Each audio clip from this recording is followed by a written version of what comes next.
If you didn't know Michigan, it's cold and moist outside. Moist.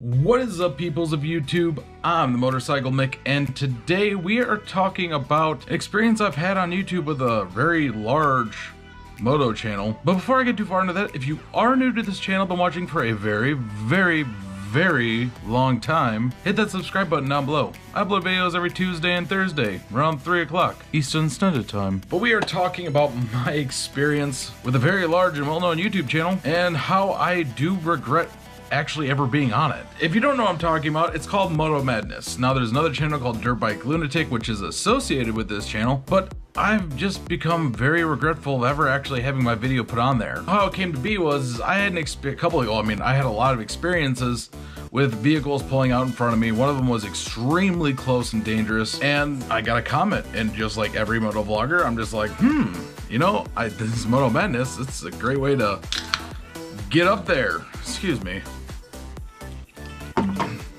But I thought, man, this is awesome. I was really excited. I got really hyped up because it's Moto Madness. Like, everyone knows Moto Madness. If you're a moto vlogger and you ride, you know what Moto Madness is. So I'm like, I get a comment on there, say, hey, is it okay if I feature this in a video? I'm like, fuck yeah. I am so excited because it's Moto Madness. And for us that are starting smaller channels, promotion is everything. And I waited, and I waited, and finally, my episode came around. So excited, because like, you know, before I started making moto vlogs, I watched a lot of Moto Madness, and it was really easy for me to sit there and wonder, man, how did I ever not start recording videos, record this stuff, catch it, you know? This crazy stuff happens all the time, which I later found out does not happen as often as people might think. Depending on which country, state, city, county, whatever you live at, it might be different. For me, I never really had a lot of experiences to the magnitude that people were portraying on there. And then it got me thinking, and for me personally, if you are wanting to get your video on Moto Madness, I mean, go for it, but just be warned. And this is kind of like a cautionary tale for you. There's publicity, and then there's this. You know, don't get me wrong, there's a lot of stuff that happens on Moto Madness. People get on there, it's really cool. It does show some dumbass drivers and crazy situations, but once I saw my video on there, the excitement kind of wound down once you started really looking at the comments and then rewatching the video that it was in, and kind of watching all the other videos that are on the channel. Now, the way I figured it out, and based off all my experience watching it, it was not what I wanted to think about. But my discovery and research, I would probably say 80% of what goes on Moto Madness could be easily prevented, but people are going for a reaction so they can get their stuff up on this channel. And now where does that leave us? Well, I started watching my link over and over again, or my video on the channel. It got me really thinking, because the position that I was in was extremely dangerous, and every day we face dangerous drivers. There's a lot better solutions than what we see happen on that channel. For me, I had, through the 800 comments that are on there, I had one comment aimed toward me, and it wasn't for the video initially that was selected for it, because when I permitted him to use the incursions I had during this, I thought it was just gonna be the one video, the one like part of my video where a car pulled out in front of me at a T intersection and was literally right in front of me. I had to swerve into the divider to get away and not get harmed. But they put another one on there, which it was close, and I know people hear it all the time, every day, and that is the GoPro doesn't capture how close something really is to you. The camera makes it look closer or farther away than it really is. And there is true, because GoPros have a fisheye. So if you don't know what that is you have a focal point and then everything around it to create a wider angle kind of creates like a sphere.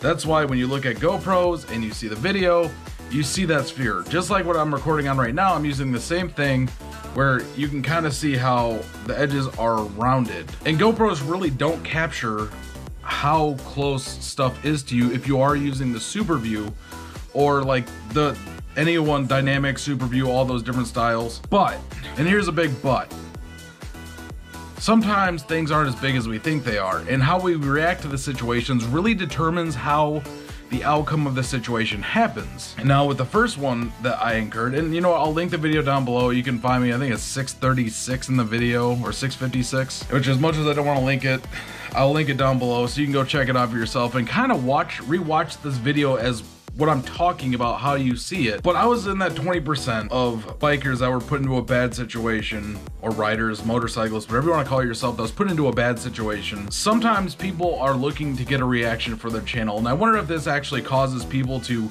act out on a motorcycle or make bigger deals out of something that's really not that big. Even my own, like the one where I was cut off at the T intersection, I could have reacted a lot better. I was upset, I was pissed, my adrenaline was going, because when something like that happens, there's two things that go through your mind.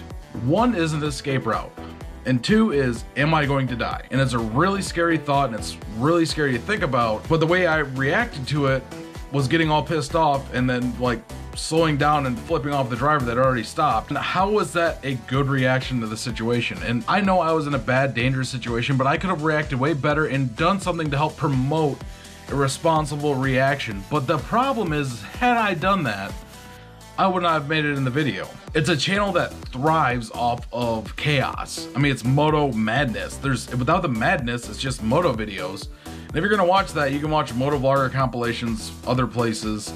There's places like Moto Stars that do the same thing. And these people thrive off interaction, like the interaction between the rider and the other person, or another rider, or a person in a vehicle, the reactions they get. And sometimes you do have the ones where it's like crazy people or against the cops, which honestly, if you're gonna run from the cops, don't be stupid and record it and put it on YouTube, because they can track you. So if you are gonna run, which I do not recommend, do not post that shit on YouTube, because they can find you. It's not that hard.